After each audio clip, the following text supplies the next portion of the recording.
Why carceral feminism gets consent wrong. Again, spoiler.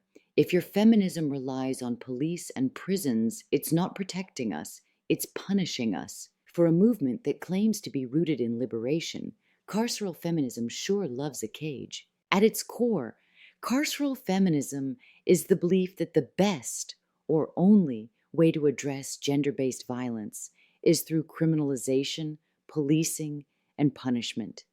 It rose to prominence in the 1990s alongside tough-on-crime policies and second-wave calls for legal reform.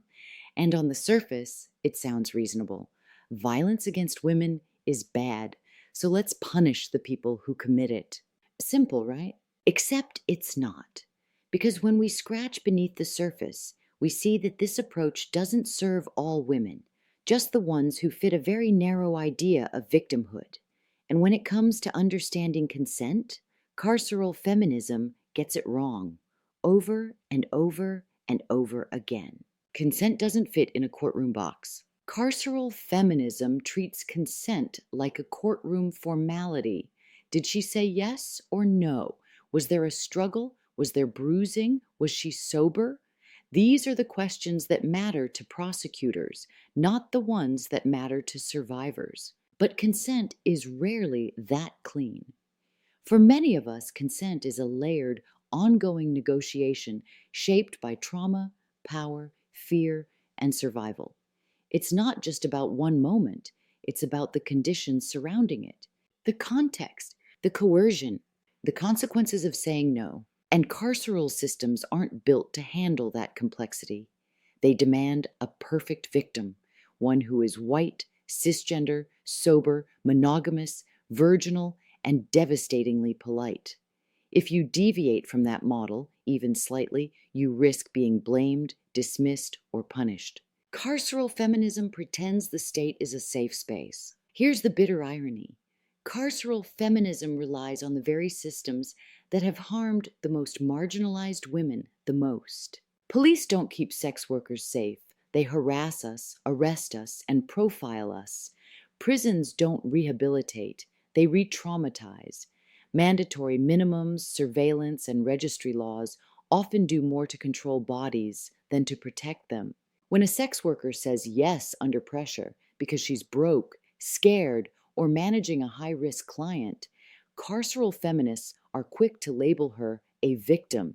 But instead of giving her agency, resources, or support, they hand her over to the cops. And when she doesn't cooperate with law enforcement, suddenly she's not a victim anymore. She's complicit. That's not feminism. That's patriarchy in a pink pantsuit. Who does your feminism protect? Carceral feminism loves the language of empowerment, but uses the tools of oppression. It offers handcuffs where there should be harm reduction. It offers jail time where there should be trauma care. It offers rescue where there should be resources. And perhaps most damningly, it decides that some women are worth protecting and some are worth punishing. Women who are poor, black, brown, trans, disabled, drug-using, or sex-working are too often labeled as either helpless victims or criminal deviants. There's no room in the middle for survival, complexity, or autonomy.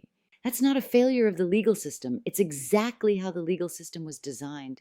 And carceral feminism, whether it admits it or not, plays right into it. Sex workers know what consent looks like and what it doesn't. We know what coerced consent feels like. We know what it means to say yes to avoid harm, to say yes because saying no costs too much. We know the difference between a consensual client interaction and one where power was weaponized. And we know when the system isn't on our side, because it rarely is. Sex workers are forced to become experts in consent because our labor depends on it. We develop finely tuned radar for danger, manipulation, and pressure. We know how to negotiate boundaries. We know when a yes is ours and when it's one we had to give to survive.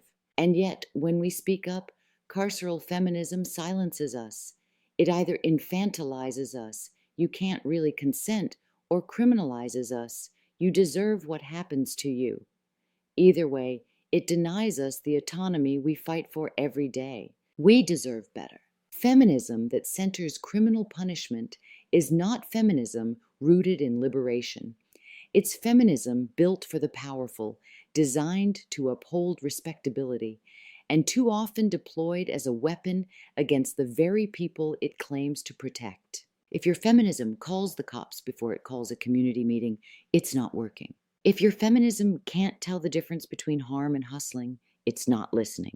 If your feminism only recognizes consent when it's spoken in soft, unpressured tones, without context, without poverty, without trauma, it's not feminism, it's fiction. We deserve a feminism that understands consent as layered, lived, and sometimes complicated. A feminism that trusts survivors, even messy ones. A feminism that asks, "What do you need?"